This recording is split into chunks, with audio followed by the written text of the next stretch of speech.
Oui, c'est encore possible aujourd'hui d'avoir un couple harmonieux, d'avoir un couple dans lequel on est heureux tous les deux, d'avoir un couple dans lequel on se comprend. Contrairement à ce que plusieurs personnes pensent et à ce que on observe la plupart du temps autour de soi, c'est encore possible. Parce que ces couples-là, ce sont des couples qui font des choses qui permettent justement de renforcer cette harmonie-là, qui permettent de faire grandir cette harmonie-là. Et dans cette vidéo, je vais vous partager 7 points fondamentaux qui peuvent vous aider à améliorer votre couple, à devenir un couple désormais harmonieux, plus complice, plus proche, dans lequel vous allez toujours plus vous aimer. Pourquoi? Parce que je pense que le couple est très important. Votre couple, en fait, c'est comme votre base arrière, c'est comme votre background. Parce que quand ça va très bien dans le couple et que vous êtes heureux tous les deux, ce qui se passe, c'est que les journées sont peut-être plus faciles à aborder. Si une personne se comporte envers vous de manière irrespectueuse, l'harmonie qui est dans votre cœur, générée par le couple que vous créez, vous permet de mieux gérer ça. La preuve, c'est que souvent, quand vous êtes de mauvaise humeur et que quelque chose arrive, vous réagissez différemment de si vous étiez de très bonne humeur. On n'aborde pas les situations quand on est de bonne humeur de la même façon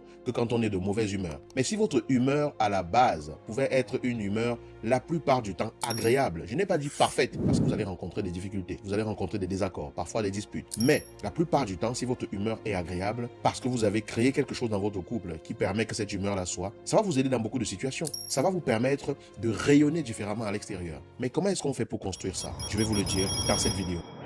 Mais avant ça, j'espère que vous allez bien, que vous êtes en pleine forme. Mais en tout cas, moi, je suis ravi, comme toujours, de vous retrouver dans une vidéo. Je suis Yannick TM, semeur de pépites et de graines de conscience. Ça veut dire que je ne connais pas la vérité absolue. Je ne la détiens pas. Je sème des graines. Voyez parmi ces graines celles qui vous parlent, qui vous inspirent et que vous allez pouvoir utiliser dans votre vie. Et si vous ne l'avez pas encore fait, téléchargez également votre guide des 7 erreurs qui peuvent tuer votre vie de couple que je mets à votre disposition. Le lien également est quelque part.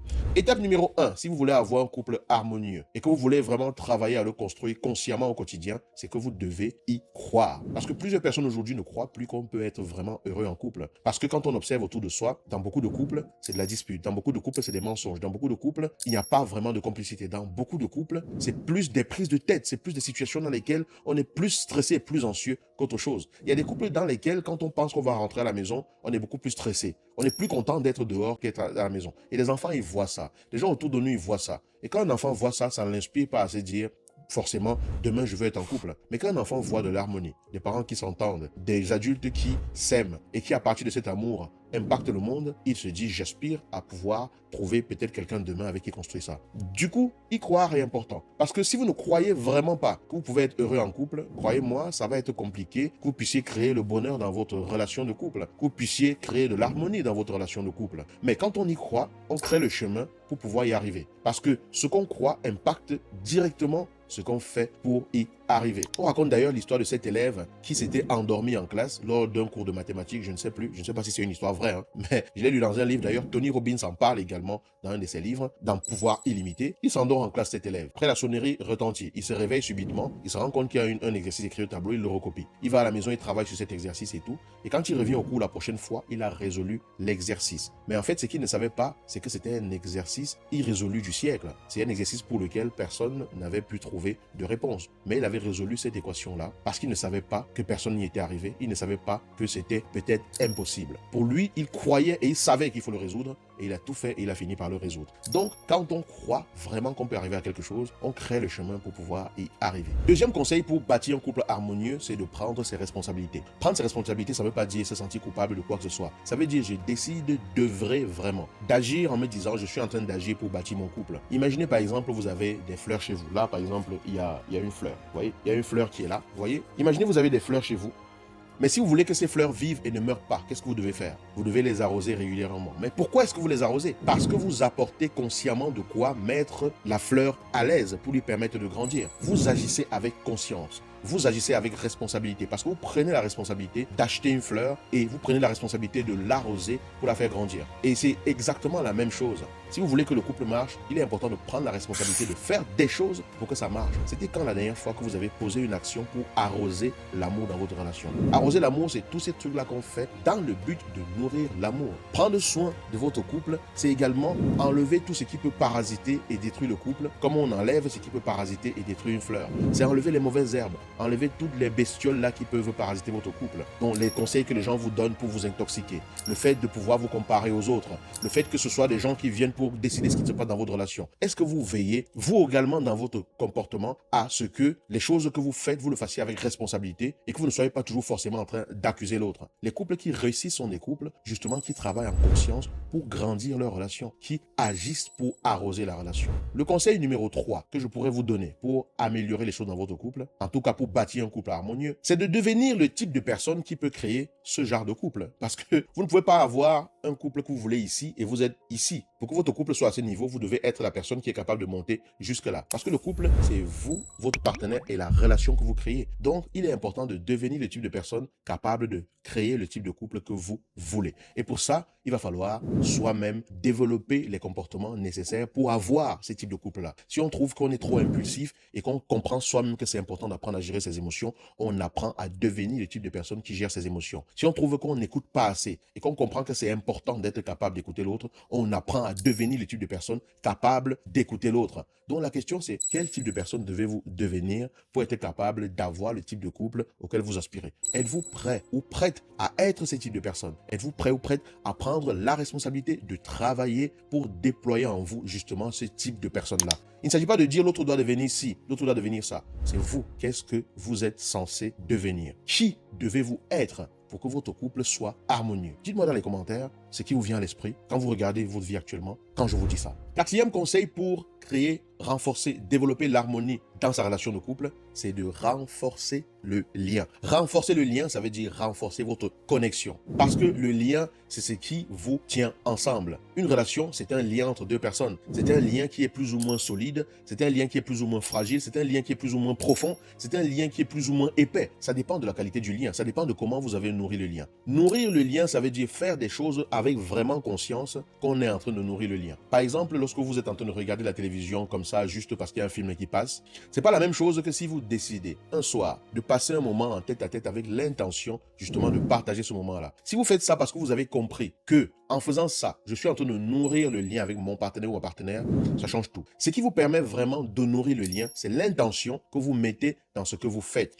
C'était quand la dernière fois que vous avez fait ou dit quelque chose à votre partenaire avec l'intention de nourrir le lien. Parce que très souvent, on veut que les choses se fassent automatiquement. Très souvent, on ne prend pas la responsabilité de faire ce qu'il faut volontairement et consciemment. C'est-à-dire, une réussite ne se fait pas par hasard. Une réussite, c'est quelque chose qui se travaille, qui se planifie. Et une réussite, c'est quelque chose qui arrive parce qu'on a mis des choses en place. Lorsqu'on réussit à être harmonieux, à être connecté avec son partenaire ou sa partenaire, c'est parce que volontairement, consciemment au quotidien, on agit en se disant, ça, je fais ça pour telle raison. Nourrir le lien, c'est agir dans l'intention de renforcer le lien. Si c'est passé régulièrement un week-end en tête à tête avec votre partenaire, faites-le. Si c'est passer une soirée par semaine avec votre partenaire, aller au restaurant, rien que vous deux, en oubliant les téléphones, en oubliant tout le reste, mais passez vraiment du temps ensemble, faites-le. Il y a plusieurs exemples qu'on peut donner. Tout le monde ne peut pas aller au restaurant, tout le monde ne peut pas aller en week-end, mais il y a forcément quelque chose que vous pouvez faire pour créer ce lien-là, pour renforcer ce lien. Parce que c'est ce que vous faisiez au départ, avant de vous mettre ensemble et d'être ensemble aujourd'hui. Il y a des choses que vous faisiez qui ont permis à ce que ce lien se développe au point où vous arriviez à un moment où vous disiez, je veux continuer avec toi, je veux me projeter avec toi, je veux m'engager avec toi. Donc si aujourd'hui vous n'avez pas d'idée, demandez-vous, on a fait quoi au départ pour que ce lien justement nous permette de nous engager l'un avec l'autre. Et là, ça va vous permettre de trouver ce que vous pouvez faire régulièrement pour renforcer le lien. Parce que si le lien n'est pas là, si la connexion n'est pas là, vous serez comme deux téléphones dans une maison sans aucun réseau. Vous ne pourrez pas connecter ensemble. Alors, qu'est-ce que vous voulez pour votre propre relation? Le cinquième conseil que je peux vous donner pour renforcer l'harmonie dans votre couple, c'est d'apprendre à miser sur vos points forts. On ne se développe pas en s'appuyant sur ses points faibles. On se développe en s'appuyant sur ce qui est fort. Si vous avez deux jambes qui ont des difficultés de force et qu'une est plus forte que l'autre, vous allez avoir tendance à vous appuyer plus sur la jambe qui est plus forte pour tenir debout. C'est comme ça que ça marche. Quand on se fait mal au pied et qu'on boite, on a tendance à plus s'appuyer sur la jambe qui n'a pas mal, qui est forte pour tenir debout, pas sur celle qui est fragile. On ne s'appuie pas sur ses faiblesses pour bâtir quelque chose. On s'appuie sur ses points forts. Et quand on s'appuie sur ses points forts, ça donne plus d'assurance. Et quand ça donne plus d'assurance, ça donne plus de recul pour mieux faire grandir ce qu'on a fait grandir à partir de ses faiblesses. Donc on s'appuie sur ce qu'on sait vraiment faire et à partir de là, on renforce quelque chose en soi et dans la relation et ça aide à mieux s'occuper justement de ce qu'on ne sait pas encore faire. Votre point fort, c'est peut-être votre patience. Alors devenez un expert dans la patience. Je n'ai pas dit d'accepter qu'on vous écrase, mais je parle bien de patience. Ce n'est pas la même chose. Si votre point fort, c'est d'être capable d'écouter, alors devenez un expert ou une experte de l'écoute. Devenez une personne qui sait vraiment écouter et perfectionnez-vous là-dedans. Si votre point fort, c'est d'être présent au quotidien pour soutenir dans les situations de la vie, soyez présent pour le faire. Parce que quand vous faites ça, vous marquez le cœur de l'autre du fait que l'autre peut compter sur vous. Cela renforce par ricochet le lien qui est le vôtre et cela permet de créer un background fertile pour justement s'appuyer dessus et faire face aux difficultés lorsque les difficultés arriveront. Faire face aux faiblesses, faire face aux points que vous avez à travailler sur vous lorsqu'il faudra que vous regardiez cela. Parce que vous vous souviendrez et l'autre se souviendra des points forts qui sont les vôtres, ok?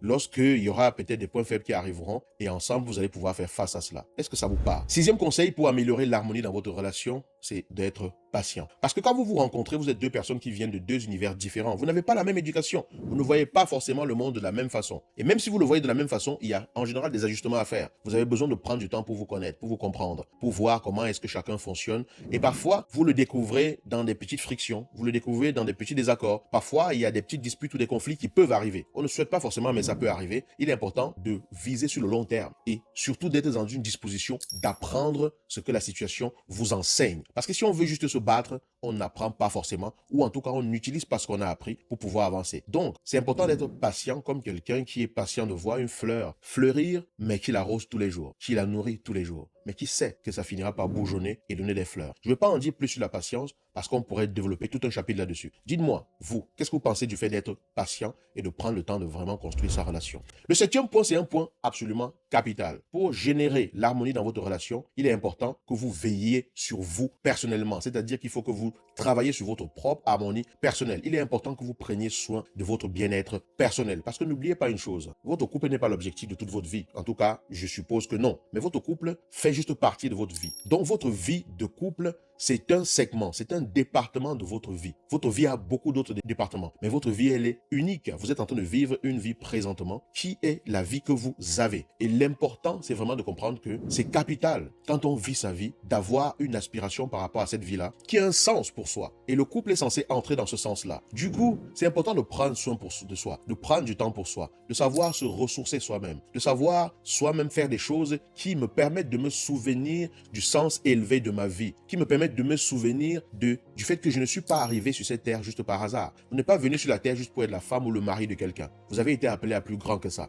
Et sur votre parcours, vous pouvez avoir un partenaire. Mais il est important de ne pas perdre de vue du fait que vous êtes une créature absolument extraordinaire parce que vous portez en vous des ressources qui peuvent produire énormément de choses qui ont été mises par le Créateur. Donc, si on se perd dans un couple, au point de perdre toute sa vie dans un couple, c'est compliqué. C'est comme arriver dans une maison et prendre toutes les autres pièces de la maison et mettre ça dans une chambre. C'est pas possible. Une chambre fait partie de la maison, mais la maison, on la voit de loin. Votre maison, c'est votre vie. Votre couple, c'est une pièce de votre maison. Peut-être une pièce bien importante, une pièce capitale, mais c'est une pièce de votre maison. Ne perdez pas les autres pièces. Ne perdez pas les autres éléments de votre vie, parce que le but du couple n'est pas de faire que vous perdiez dans votre vie. Le but du couple est de soutenir la vie dans laquelle vous êtes déjà et dont vous avez pris conscience. Voilà les 7 étapes, les 7 points que je voulais vous partager justement pour bâtir une relation harmonieuse. Ils ne sont pas exhaustifs, il y en a certainement d'autres. Et comme je vous le dis, je ne connais pas la vérité, je ne la détiens pas. Je sème des graines. Je n'ai pas toutes les graines du monde qui existent, mais je vous ai partagé celles que j'ai sélectionnées. Si vous en avez d'autres que vous voulez nous partager, ce sera avec plaisir que je vous lirai. Et si vous m'avez écouté jusqu'ici, je vous remercie. Ne partez pas sans laisser un commentaire. Parce que si vous êtes resté jusque-là, c'est que ça veut dire que la vidéo vous a parlé.